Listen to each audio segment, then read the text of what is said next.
बघा, आता मी त्र्यंबकेश्वराची माहिती सांगितली. आता प्रत्येक ठिकाणी जे आपल्या भारतामध्ये देवस्थान आहेत आणि तिथं आपण जातो, दर्शन घेतो, आणि तिथं दर्शन घेतल्यानंतर तिथून आपण काय बोध घ्यायचा आहे हे आपल्या थोडक्यात माहिती सांगतो. आता त्र्यंबकेश्वरला ब्रह्म, विष्णू, महेश असे 3 ठिकाणे ज्योतिर्लिंग. तिथं पिंडदान केलं जातं. निवृत्ती, माझी वृत्ती आहे, मी काय वागतो, कसा वागतो.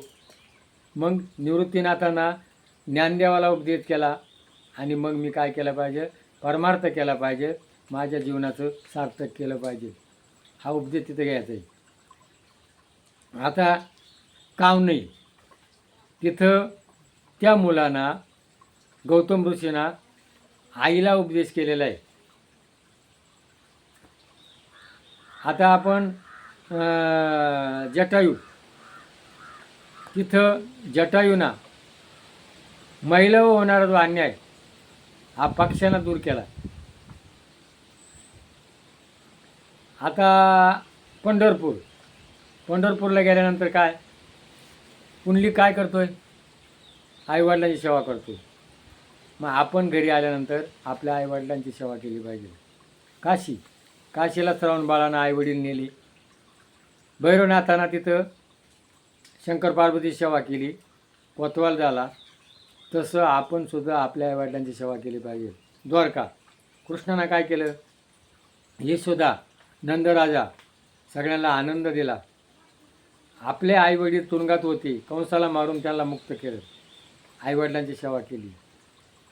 आता तुळजापूर शक्तिपीठ, आपलं आरोग्य सांभाळा, शक्ती सांभाळा, ब्रह्मचर्याचं पालन करा, स्त्री सन्मान करा.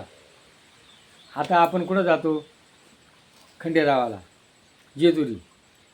आता तिथून काय घ्यायचे, माझ्यापाशी शक्ती होती, मणिमल्ल दैत्य मारले, पण मी काय केलं, 2 बायका केल्या.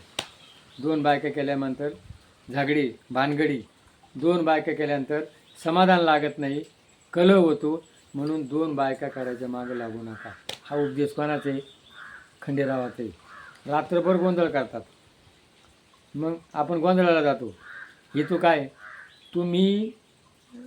मी केलं असं तुम्ही करू नका, तुम्हाला दुःख होईल.